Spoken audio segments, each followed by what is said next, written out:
Revenge can sometimes be a double-edged sword.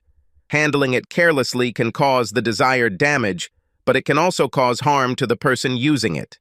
In this case, we both suffered irreparable injury. In any case, no one gained anything from this except the lawyers. We both ended up looking like jerks, alienating most of the people around us. If I had it to do over again, I wouldn't have done what I did, but I probably wouldn't have married Jean either. However, it happened, and now we have to live with what we both did. As I said, no one came out a winner. I'm not even sure why I did it.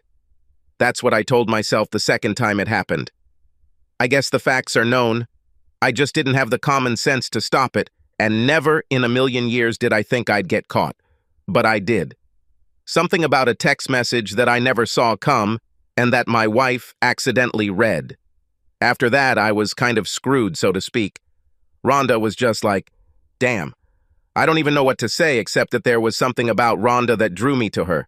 Tall, slender, smart, with incredible sensuality about her. Her skin was chocolate brown and her black hair was cut short. She wasn't what I would call a true beauty, but she had an aura around her that drew me in hypnotically. She was the editor assigned to me by Anderson and Davis, which published my children's books. She was going to edit my book chapter by chapter as I completed them. Rhonda was chosen because she conveniently lived in the same state and contacted me once a month to pick up my new work and review what she had completed with me. You might think, listening to me ramble on about how I had a shitty marriage and was sexually unsatisfied in my marriage, quite the opposite. I loved my wife, Jean, and I had a beautiful daughter, April, whom I adored. How could I be so stupid? My wife and I were married for a little over 4.5 years. She works for Connor and Edwards, a large accounting firm based in Atlanta. She started working there the year she graduated from college and planned to spend 5 years with them. We met the same year we both graduated from college at a Barnes & Noble bookstore. She is an avid reader who always seemed to have a book in her hands. I graduated with a degree in English literature and studied books on teaching. We stood in the same long checkout line, got to talking, and that evening we had our first date. She was dating the hottie, as she called Dennis, but she didn't like the way he treated or talked to her. It didn't take me long to win her over. I treated her like a queen, and soon Dennis was history. If I had to describe Jean, I could probably sum it up by saying that she was very pretty. She was not stunning, but, as they say, she was pleasant to the touch. She was 168 centimeters tall, had dark brown hair cut short, had brown eyes and a pleasant figure. She was 34 years old, had a thin waist, and beautiful breasts. John was very smart and understood numbers. She was not boring and dull like most accountants I knew, but she was energetic and full of life. What in the world could make me cheat on her? I wish I could say I had an affair with her, and she fell head over heels in love with me. But that didn't happen. We started dating, and she just took over. She was the one who insisted on dating, and then 6 months later asked where we were going with our relationship. I thought it was a match made in heaven. We were so alike, or so I thought. Steve, I think we should rent a place together. This is how the conversation began one evening. I love you, you love me, and damn, we spend almost every free moment outside of work together. We could probably save a ton of money by moving in together. She was right about that. Why don't we get married? Long story short, I proposed, and she accepted. She had tons of friends and hosted 3 wedding receptions and 2 bachelorette parties. Her new friends at work threw her a small bachelorette party, but the girls she grew up with and went to school with threw her a huge party at one of the local watering holes. Don't wait for me because I know I'll be late, she said, trying on her outfit. Maybe I should pick you up. What about if you're too drunk to drive? Anne is driving today, and the girls told me that we will have fun until the sun comes up. And so they did. I finally fell asleep just after 12, and when I woke up at 4 o'clock, she still wasn't home. I got up at 7 to go to the toilet and found Jean half-dressed on the bed next to me. She didn't move until 2 o'clock in the afternoon. Are you alive? I asked when she finally stood up. I'm not sure, but I think so, she moaned. You must have had a great time by the looks of you. She raised her head slightly and told me not to speak so loudly. and then rushed to the bathroom, where she vomited for a long time. 2 days later, she was almost the same again. 3 weeks later, we held a small ceremony with about 50 people in attendance, mostly close friends and family. Even though we did this before we got married, I think she tried to fuck me to death in the first couple of weeks after we got married and throughout our honeymoon. I wasn't at all surprised when she turned out to be pregnant, although she was probably already pregnant. A week before our wedding, I found an empty test kit box in the trash. But there was no test stick. After all, condoms weren't 100% reliable. Was I angry? Hell no. I was beaming at the prospect of becoming a father. Like any good dad-to-be, I attended prenatal classes with John and was in the delivery room when April was born. She was the kind of person every parent dreams of. She slept all night, hardly ever cried, and was almost never fussy. I read to her every night from the first day we brought her home from the hospital.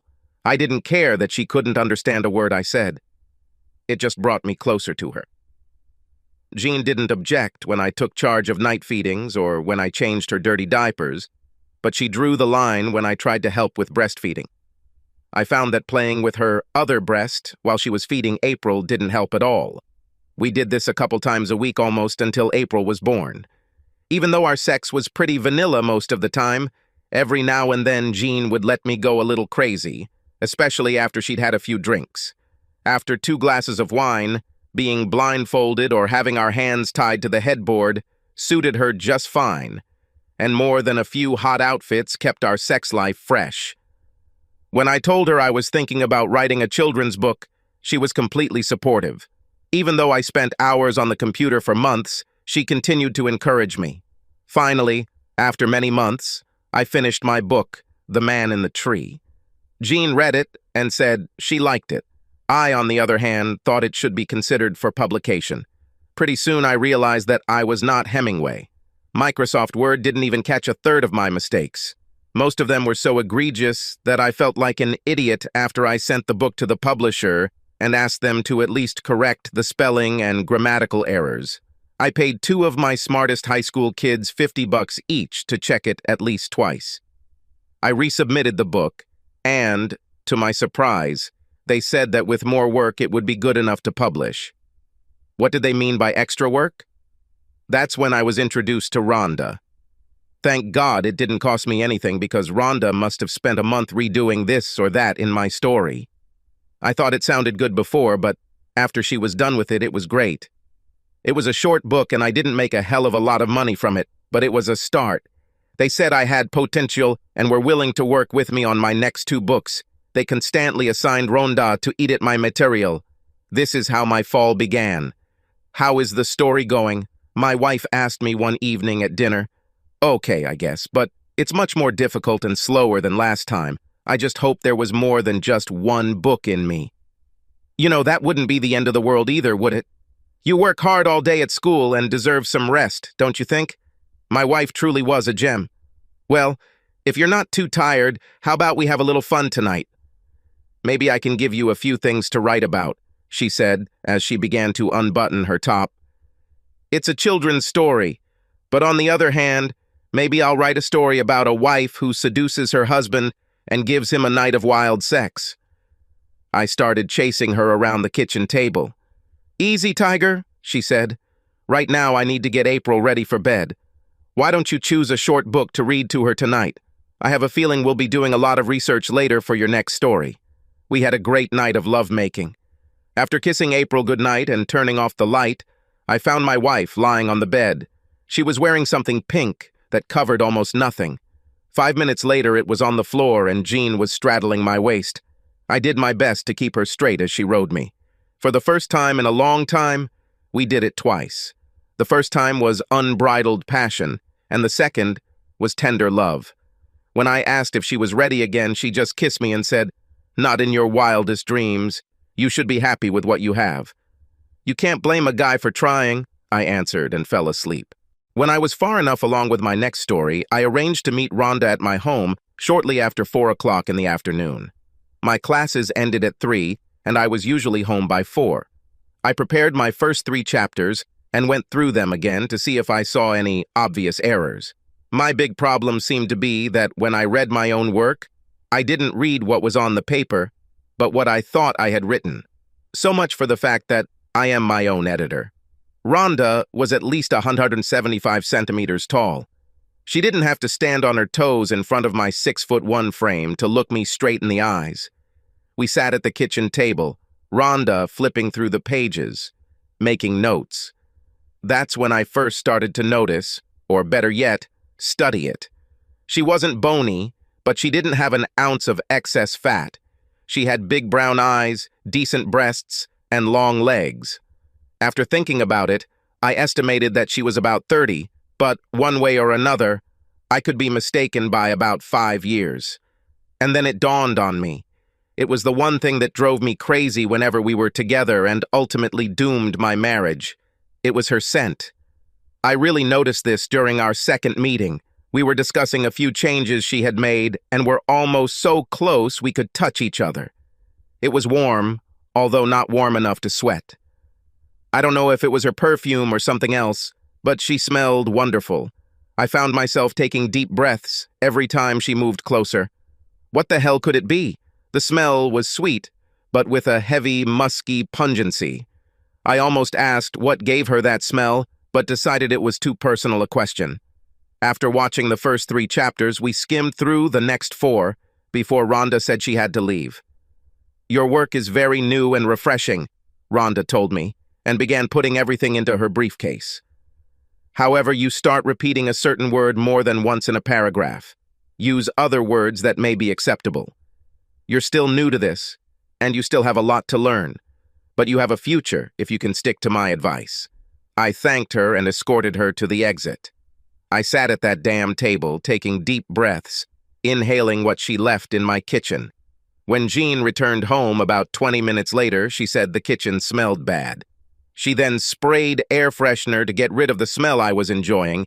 This is how our monthly meetings went. By the 14th chapter, I raised the temperature in the house by 2 or 3 degrees. I always had a cold drink, but now I was lounging around in shorts, a t-shirt, and flip-flops. I also noticed that Rhonda's clothes became more casual, also with shorts, sandals, and a light top. Finally, I had to ask, "What is this wonderful perfume that you use?" "Steve, I don't wear any perfume. For some reason, most perfumes don't smell very good on me." "Well, then, this must be your deodorant," I said with a slight laugh. Then she shocked me.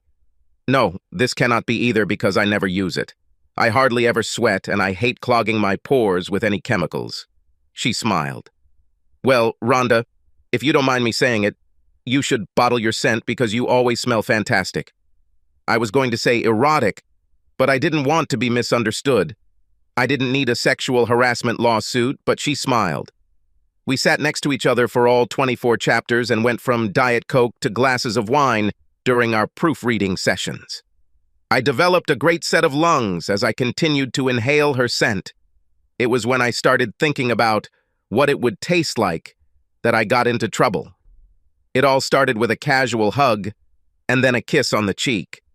When we finished my first draft, I told her I was inviting her to dinner, with my wife, of course. When Jean couldn't get a babysitter for the occasion, she told the 2 of us to go without her. "Are you sure, honey? Maybe we can take April to my parents or yours." "Don't be stupid. You 2 are probably going to talk business anyway, and a night alone in a hot tub is what I'm planning." We kissed, I changed, and Rhonda and I headed out to dinner. I was the perfect gentleman throughout the evening until she asked me to dance. It was a slow song, and I was so excited you wouldn't believe it. I held her close, closed my eyes, and for the first time I didn't think about Jean. She held me tightly to her, and I almost lost my composure when she smiled and licked my ear. "It's a small advance, Stevie." She played with me. She moved one of her legs between mine, and now we were almost having sex on the dance floor.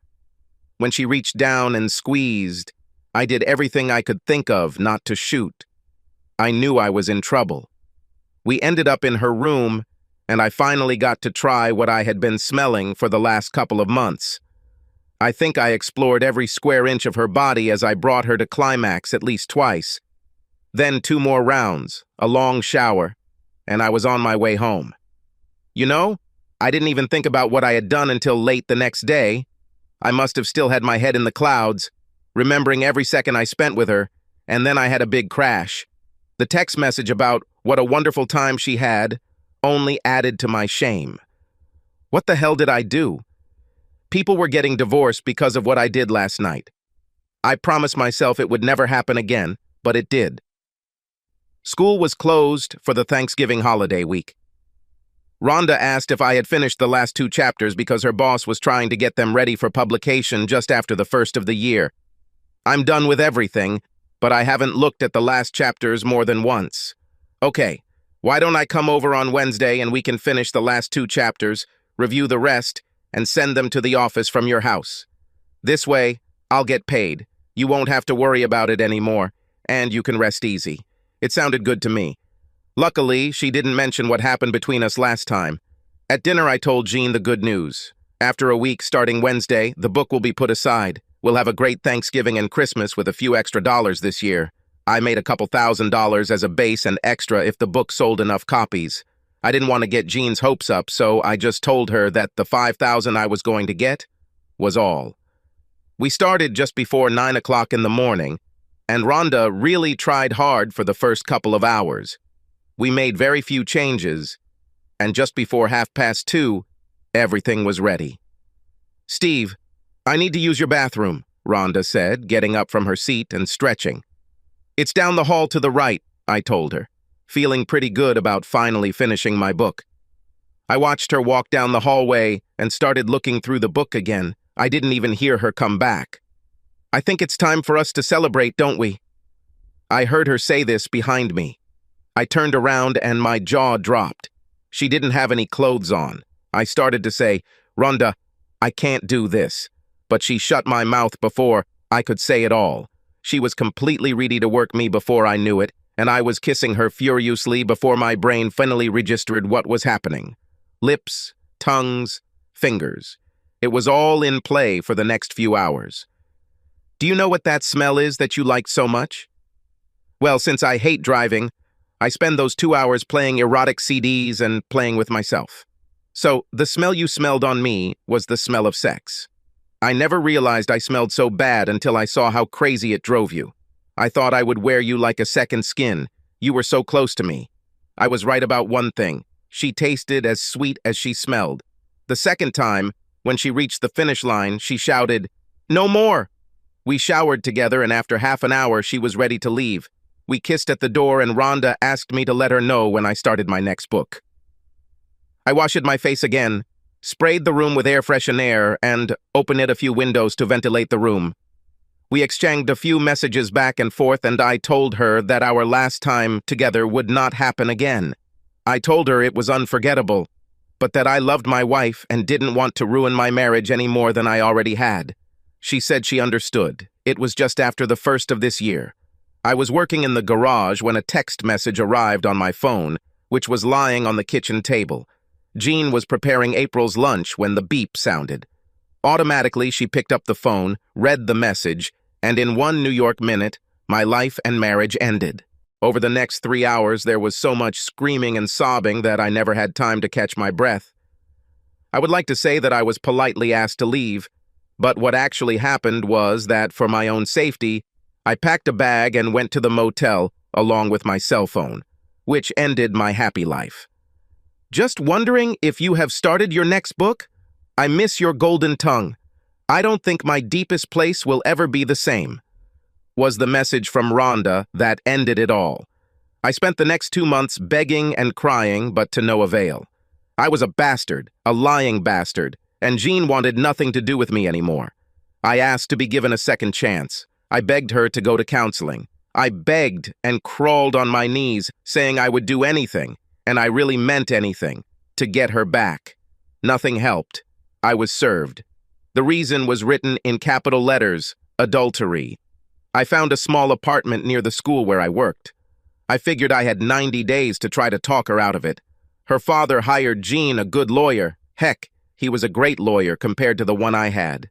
It was my own damn fault that I screwed up so badly. I didn't even look at the documents. I tried everything under the sun to stop it and thought in my twisted mind that I still had a small chance. When Jean got the restraining order, because I kept showing up at our house at all hours of the day and night, I should have sorted out my life, but I didn't. I screwed up. I said I would change. I promised never to do it again. Jean didn't want any of this. I never want to see your lying face again. That's how she formulated it. I'm going to make it my life's mission to make your life hell. Can you hear me? She screamed at me during our last hearing. It was all over and I died inside that day. Even though we are a no-fault state, adultery and having a minor child played a big role in how this all happened. Everything was divided in half. She was allowed to stay in the house with April until April turned 18. I was ordered to pay her alimony, child support, medical benefits, housing payments, and have a life insurance policy that names April as the beneficiary. I was only supposed to receive supervised visits due to a restraining order. Jean kept her promise and did everything in her power to make my life hell. How could he do this to me of all people? Jean screamed to herself as she walked from room to room in what used to be their happy home. She thought her life with Steve was perfect, and then he went and ruined everything with some slut. Jean remembered planning her marriage after their first month of dating. Her boyfriend, Dennis, was a control freak, and Jean learned early on that she could never say no to him, no matter what he asked, and he knew it. With Steve's help, she was able to break free and vowed to never let a man take advantage of her again. Jean knew from the very beginning that Steve and she were made for each other. They had the same likes and dislikes. Jean poured every fiber of her soul into her marriage. She was so angry because he just threw it all away. Her dad and mom tried to convince her to give Steve another chance, and at one point she even considered it, and then she thought about Dennis. Jean allowed him to completely control her, and she was confident that if she gave in to Steve, she would give him the same power that she gave Dennis. She couldn't do this, or go through this again, no matter the cost. So Jean allowed her anger and hatred to rule her life. She decided that Steve would pay for putting her through this pain. She would do everything in her power to tear his life apart, like he had torn hers apart. In the end, our friends became her friends, who did not want to be associated with a cheater and adulterer. She contacted the school board and the school I worked at, all my friends, my family, and everyone I had ever met in my entire life, to tell them what a despicable person I was. By the time she was done with me, I was broken. When I started drinking, what else could I do? A little self-pity went a long way. I drank after work and spent most of the weekend at home. It got so bad that I couldn't function normally without a couple of drinks in the morning before work. I don't even remember my first Christmas after my divorce. I was supposed to spend it with my family, but I never got around to it. Thank God the holidays gave me a lot more time to mess up my life. I still managed to see April when I wasn't too drunk to drive or passed out on my bed. Jean told me to either do better or she wouldn't let me see April anymore. I didn't care. I was probably too busy to care. In 2.5 years, I went from a happy-go-lucky husband to a walking alcoholic, one warning away from losing my job and losing my teaching certificate. With the exception of my mother, my entire family wrote me off as a pathetic drunk. As she listened to my many tales of woe about how I had ruined my life, she tried to cheer me up by telling me that I was still alive and had a beautiful daughter to take care of. I know she meant well, but I took the last step over the cliff and just waited to land on the rocks below. Then, within 6 months, 2 important events occurred that radically changed my life. And for once, for the better. Like every Friday night since I can remember, I was drunk as usual. I started drinking right after work, and when they stopped serving me at one establishment, I headed to another. The inside of my car looked like a garbage dump. I was grabbing something on the seat when it happened. One moment I was driving straight along the road, and the next moment I realized that I was flying over an embankment and going down the hill into a ravine. Was I wearing a seatbelt? Heck, I didn't do it for ages, hoping to kill myself and spare myself my own misery. Well, anyway, I was floundering in the car when it finally stopped at a large oak tree. My whole body hit the windshield and steering wheel. The pain was what finally brought me to my senses. Everything hurts. I was bleeding from my face or head, it's unclear. It was still dark, but at least there was a moon in the sky. My power windows weren't working. Luckily, the window on my side was more than 3/4 down. When you eat little and mostly drink, you lose a lot of weight, which worked well for me in this case. It took me a long time to get my sorry ass out of that damn window, and in the process I realized that I was hurt in more than just a few places, and it felt like my entire body had been run over by a Mack truck. I crawled up the slope on all fours, and by the time I could see the road, it was already getting light. I tried to stand up, realizing that my left leg was one of my problem areas. I continued to trudge towards the road. I have no idea how long I lay there before I see the first car. I raised my hand, but he drove by. "Bastard!" I shouted, pressing even further into the road. The next car almost hit me, but swerved at the last minute to avoid hitting me. At the moment, I have nothing left. "Just do it, fucking hit me, you son of a bitch," I thought as I watched the next pair of headlights approaching down the road. They must have stopped, or at least called someone to get my mangled ass out of the way. I saw the light, heard voices, and lost consciousness. I don't remember anything that happened after that. The next thing I remember is people didn't start hurting me while I was trying to fight them off. Then everything became quiet again. It seems to me that I died. "Mr. Moore, can you hear me?" I heard a voice say that it would bring me back from heaven. The light in my eyes made me shake my head from side to side before I realized that my hands and feet were tied. "Why the hell am I tied up?" I shouted, tugging at the belts. "It's for this reason," the man in the white suit told me. "Calm down and I'll take them off, or keep it up and I'll leave you here with them. Your choice." I stopped resisting. "That's better," he said, untying my hands. "Take it easy. Your left leg is badly bruised and you'll have to walk with a cane for a while." Now, with both eyes open, I looked around. I was in a hospital room somewhere, and the worst part about it all was that I was completely sober. "Doc, can you give me something for the pain?" "Not now, but very soon. To answer your next question, you are in the hospital, and it is Sunday morning. We called the number in your wallet. Your mother will be here soon. Some woman named Jean hung up last night, but not before giving me her number." "Fucking bitch," I said under my breath. "You could have killed someone," my mother shouted at me as soon as she entered my room. "How many times have I told you not to drink or drive?" I just shook my head because I've heard it all before. "I'm over it. Can you hear me? I wash my hands of you and your life. Kill yourself if you have to, but please don't take anyone with you. If you want, I'll ask your father to leave his shotgun in your apartment. At least do it in the bathtub so it will be easier to clean up later." She looked at me again and left. "Wow, that was cold," the doctor said. Good advice, but still cold. He left too. I was discharged the same day. Cuts, bruises, a sprained knee, and a few stitches are what I ended up with, despite my best efforts. I caught a taxi home and hobbled up to my apartment on the second floor. They gave me several painkillers, and I washed down the first two with a sip of vodka. Sitting at the kitchen table, I looked around my humble home. What a pigsty. It was as if someone had taken everything I owned, put it in a box, shook it, and threw it back on the floor. What does this mean? When you hit rock bottom, you can only rise up. Well, I've finally achieved it. And in record time, I might add. The next week was tough. And I'm not even talking about my physical injuries, which were starting to heal. I received no sympathy from anyone, including my students.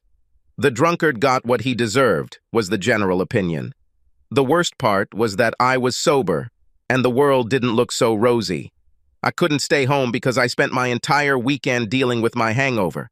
So if I wanted to get paid, I had to work. Hell, if I missed one more time, I'd be fired. So I got up, got dressed, took a taxi to work, and a taxi home. I could forget about asking anyone for a ride.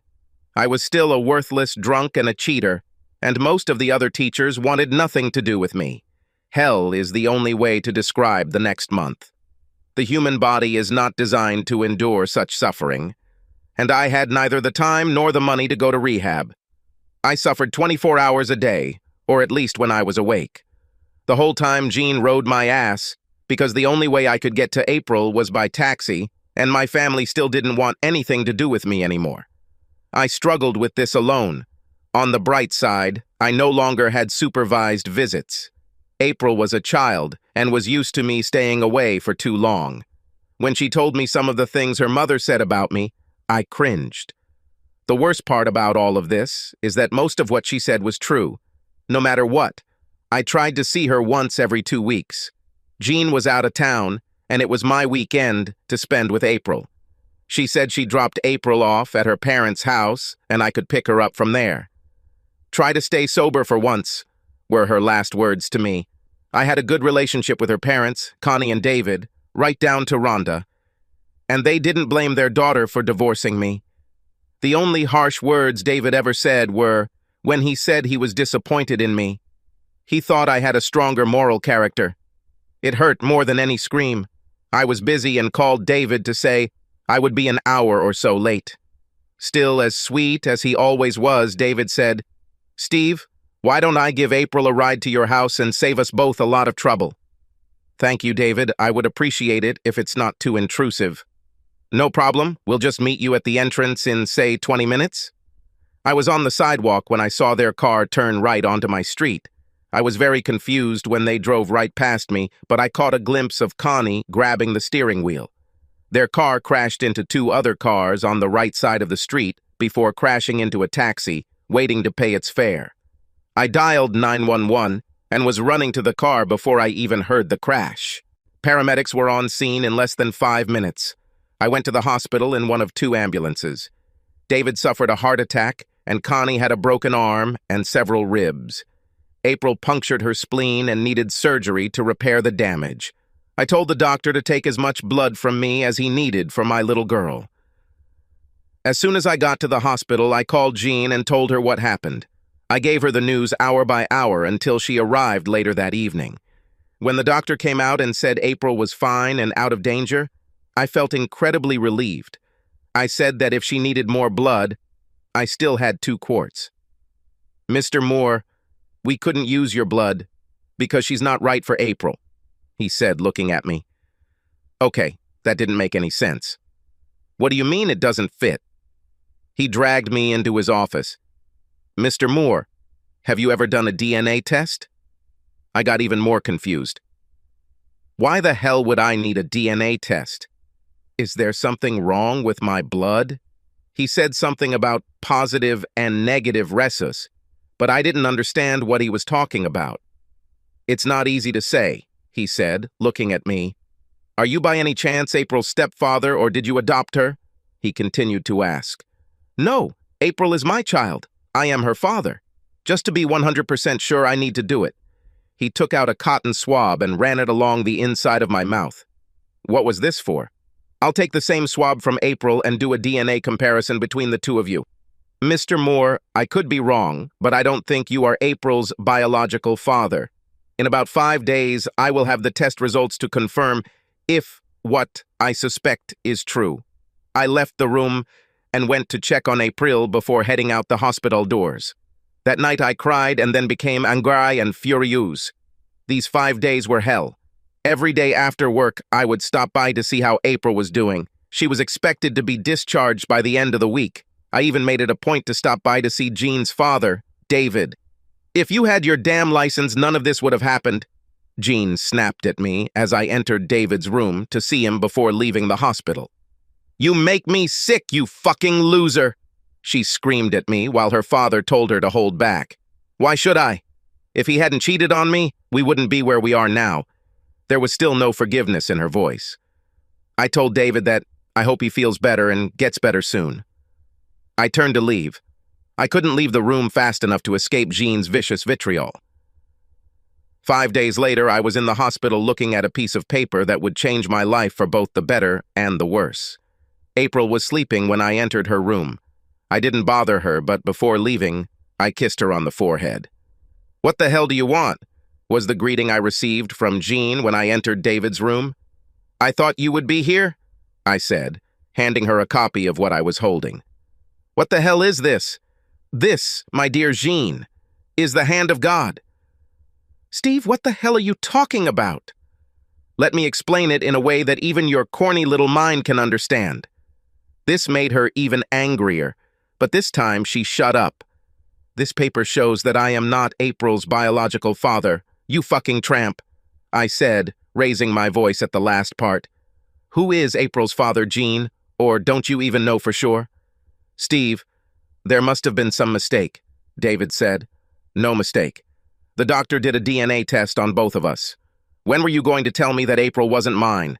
And did you ever even consider doing this?" "This doesn't prove anything. You're still a fucking cheater," she spat back at me. "Now look who is so righteous here." "So what? The fact that you're not April's father? Who the hell cares? You were never a good father to her anyway." "Jin, shut your damn mouth for a change, okay?" David shouted at his daughter. "David, if I were you, I would stay away from this because it will get ugly very quickly. Gene, knowing that you cheated on me and forced me to raise someone else's child, you could forgive me for my betrayal. And, since we were even, you could try to save our marriage. Or if you just divorced me and left everything as is, I would be unhappy, but I could live with it. But you've done everything in the world to make my life hell, and now I'm going to get my pound back, even if it takes every penny I can earn, borrow, or steal. You'll dread the day you see me, you know, slut." I think she was starting to get the picture. "What do they say in your church? Has the Lord spoken my vengeance? Well, the wrath of God is going to come down on your ass, and I'm going to enjoy every fucking minute of it." "Steve, I need to explain," Gene stammered. "Leave it alone. You'll have more than enough chances by the time I'm done with you."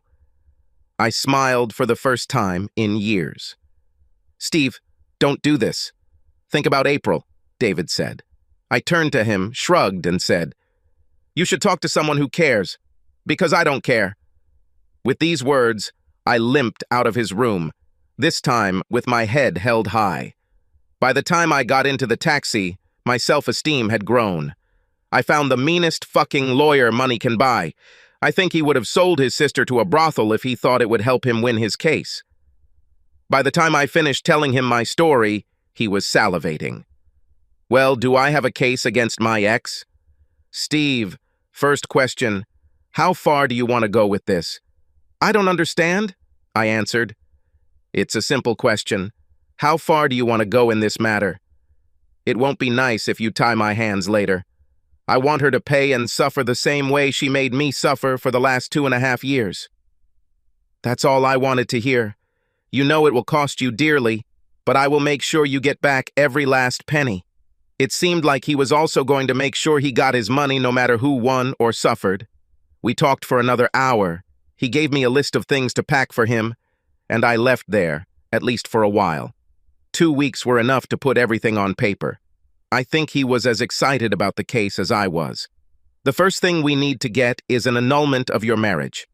April was born just over 8.5 months after you got married. In other words, Jean was pregnant with another guy's child when you two got married.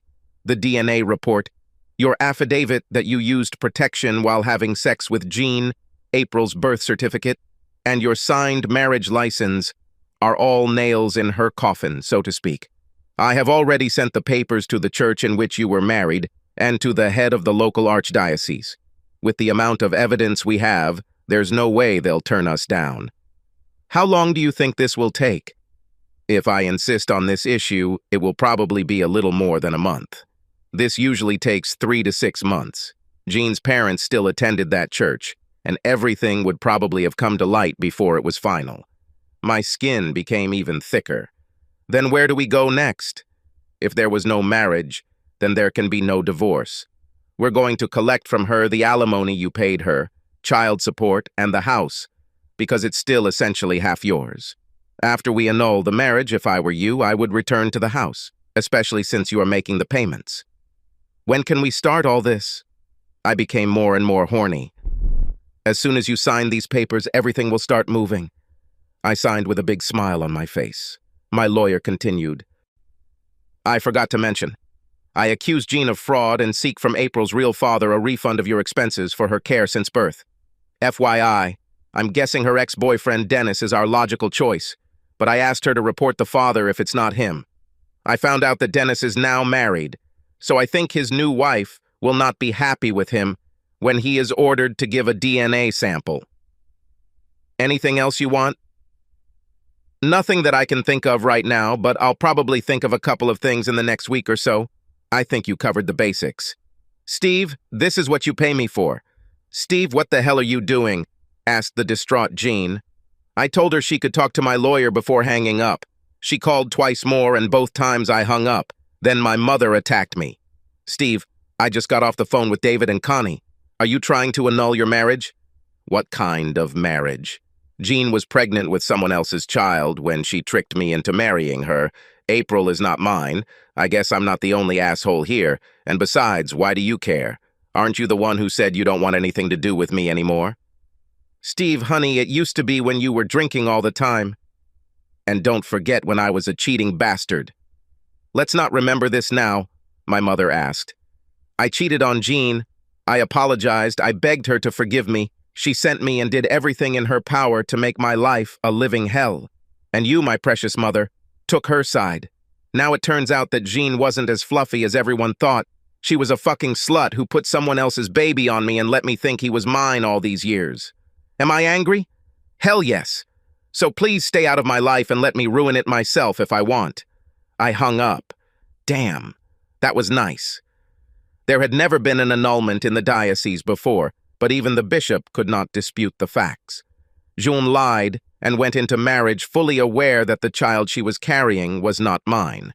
He recommended to the cardinal that this be granted, and a little over a month later the Catholic Church declared my marriage null and void, which meant that in the eyes of God the marriage never happened. Steve, with this out of the way, we can move on to step 2, which is to undo your divorce and make you whole again. Robert, no matter how this ends, I will never be whole again. I was sure of it. With all the documentation, a lawsuit was filed in court to cancel the divorce, terminate and return her alimony and child support, and also to recover compensation from the biological father for all the years of financial support that I provided to April. I also accused Jean of deliberately committing marriage fraud. Things were about to get ugly again, but this time, I wasn't such an emotional cripple as I was last time. I was happy that Jean chose the same lawyer she used last time. I also needed to settle scores with him. Robert and I were having drinks after everything was filed in court.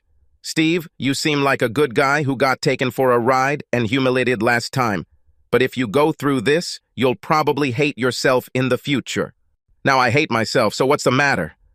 I cheated, admitted it, and paid the price 10 times as much. That bitch wife knew April wasn't mine.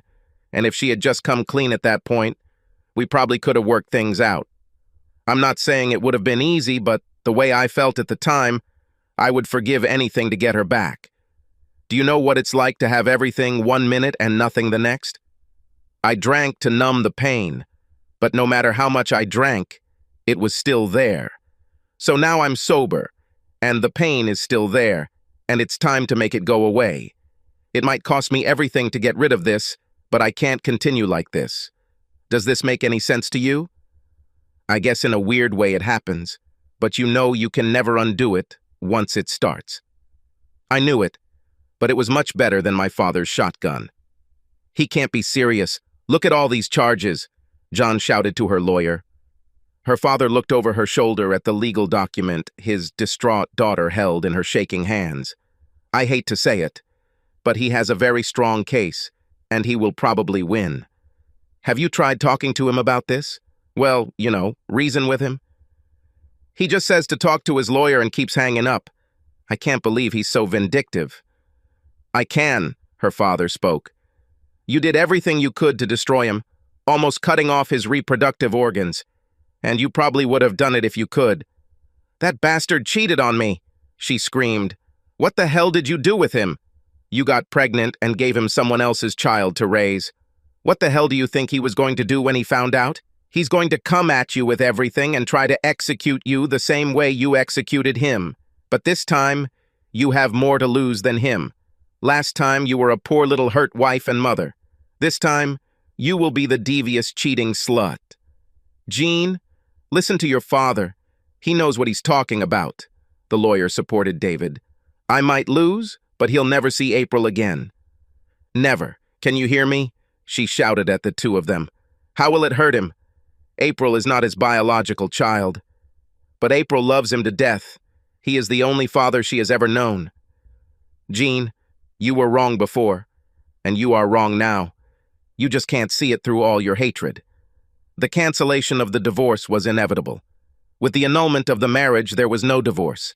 Alimony was immediately canceled. With the DNA report, my child support was suspended, and I was given back the title to my own home. The next couple of things got a little more challenging. I was unable to collect child support from Jean, but her ex-boyfriend Dennis was tested and was proven to be April's biological father. He was unhappy about this, as was his wife. Dennis said he had no idea he had gotten Jean pregnant. He told the court it happened on the night of her hen party. She was drunk, he was drunk, and although he didn't quite remember what happened, they must have done it in the back seat of his car. Jean swore and called Dennis a bastard in open court. She was told that one more outburst and she would be prosecuted for contempt of court. Dennis was ordered to pay full compensation to me and child support for April. Fraudulent marriage was not easy to prove. This could mean prison time for Jean if she were convicted. When the judge asked to meet in his office, I wasn't sure what to expect. "Look, we are all adults here. Steve, up to this point you've gotten everything you wanted. Why don't we drop this last charge and close this case? Because of April, there is no way I will allow Jean to serve actual prison time, even if she is found guilty," he said, looking at everyone. I whispered something to my lawyer. "We are ready to drop this charge under certain conditions," said my lawyer. "All Jean has to do is call everyone she's spoken ill of about my client and tell them that she cheated on him, got pregnant, and passed off someone else's child as his. That's all we ask in addition to Steve returning to his home." "I'd rather rot in hell than do this," Jean screamed at me as her lawyer tried to calm her down. "Well, Your Honor, then I see no other choice but to continue with the charges." Jean was seething and tearing me apart piece by piece with her eyes. "It's Thursday. I think we all need to cool down a little. We will meet here again on Tuesday morning at 9 o'clock. I hope all parties use this time to work out a fair compromise. Otherwise, I will be forced to act, and I don't think anyone will benefit from my final decision. However, until that time, I do not want Mr. Moore to return to his former residence. Is it clear?" I nodded. Jean smiled for the first time. With these words, we filed out of his office. "We'll go back to our list of compromises," my lawyer told Jean's lawyer. "However, if she's not willing to give in, we're going to go for the maximum penalty. And I don't think either of us wants that." That day, Robert and I made our list of demands. "I want her to call my 12 ex-friends and 3 administrators at my school," I told him. "I also want to see April every other weekend. It won't be easy after everything that happened. I still care about her, even though I hate her mother. She will try to block it, and we may have to bring in a child psychologist to prove to the court the strength of the bond you two have formed. Until recently, you were the only father she's ever known, and I don't think Dennis will go out of his way to mend his relationship with her. He was right about that. And anyway, why do you want to go back to the house? I guess for no other reason than to piss Jean off, but at the moment I think I just want it to go away. Please note that the house must be sold and the proceeds divided in half, even though I have been making payments on it for the past 2.5 years. Thus, it will show that I am inferior in some way. It was almost everything I wanted. Robert emailed these suggestions to Jean's lawyer, and I spent the weekend relaxing, healing, and doing both sober.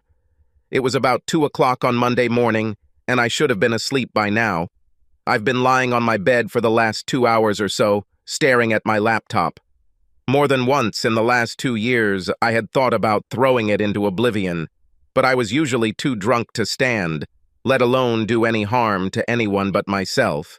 If I had never started writing books, I would never have met Rhonda, and would never have cheated, I told myself over and over again.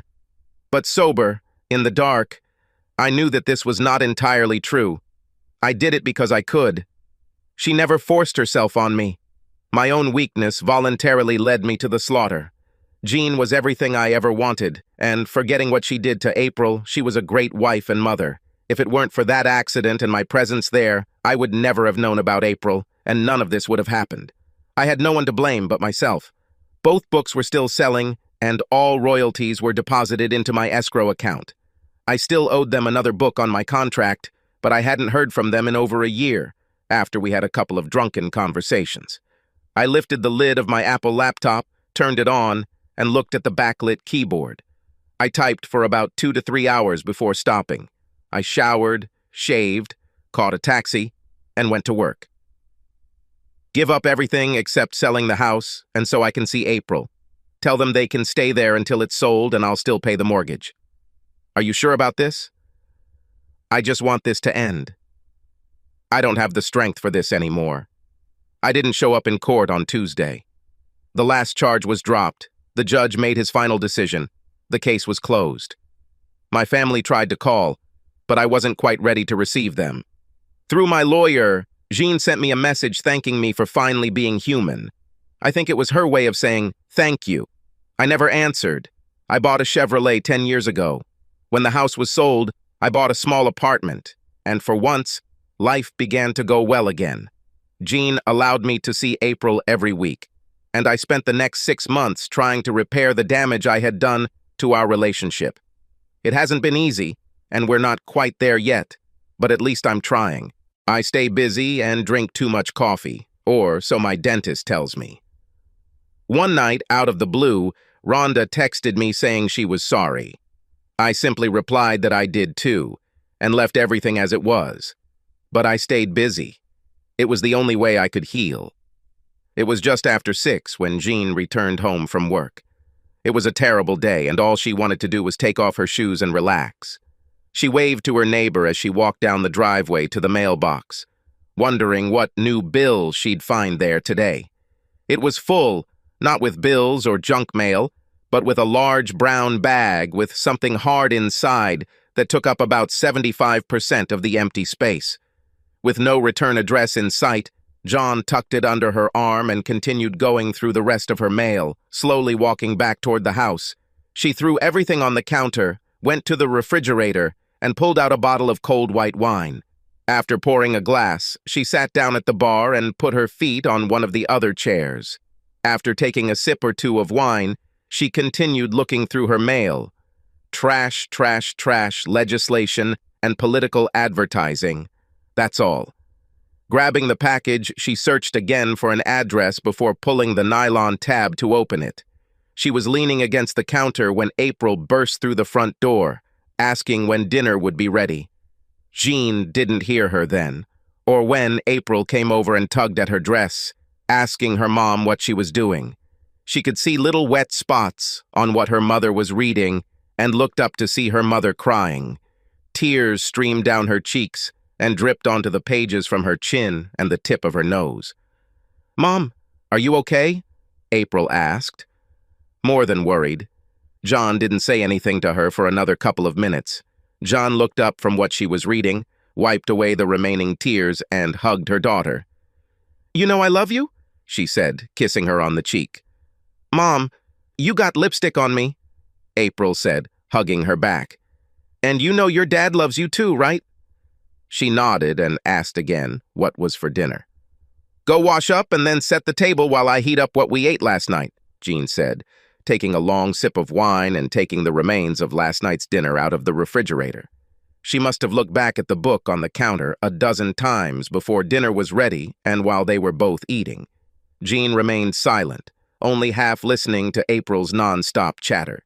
Some TV, a quick bath, and since she had school tomorrow, April was in bed by 8 o'clock. Jean took the book from the counter, changed into her old pajamas, and, after drinking another glass of wine, turned on the bedside lamp.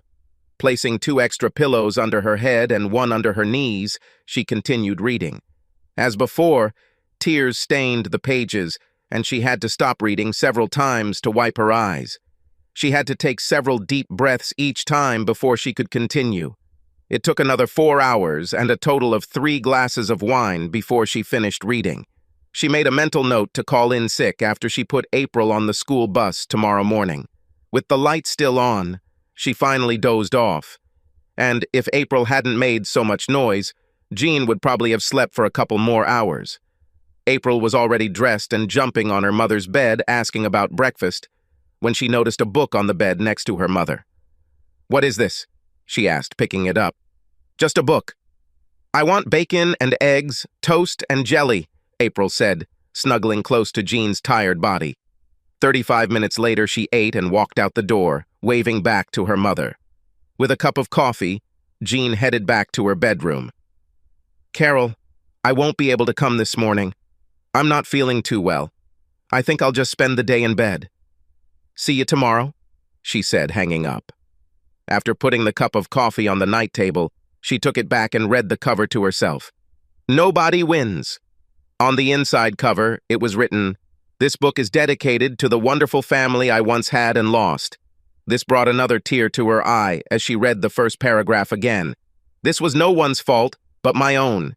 Maybe if I had been a better person, I wouldn't have done what I did. I had it all, a loving wife, a daughter who thought very well of me, and a match made in heaven. But then I threw it all away because I was a weak and stupid person. I'm much stronger now, but I'm typing all alone on this damn keyboard, hopping to touch at least one man so that he doesn't make the same mistake I did. It all started with my book, The Man in the Tree. I suppose if I hadn't written it, I might still be married, but I was married and I'm not married now. As soon as I met her, I knew she was someone special, and after our first date, we would be together forever." She read it again, this time without crying so much, and agreed with the author. Nobody won. Subscribe to our channel so that your second chaff doesn't cheat on you, and go ahead and listen to the next story, because this story is nothing compared to the next one. If you're under 18, don't even think about listening to the next one.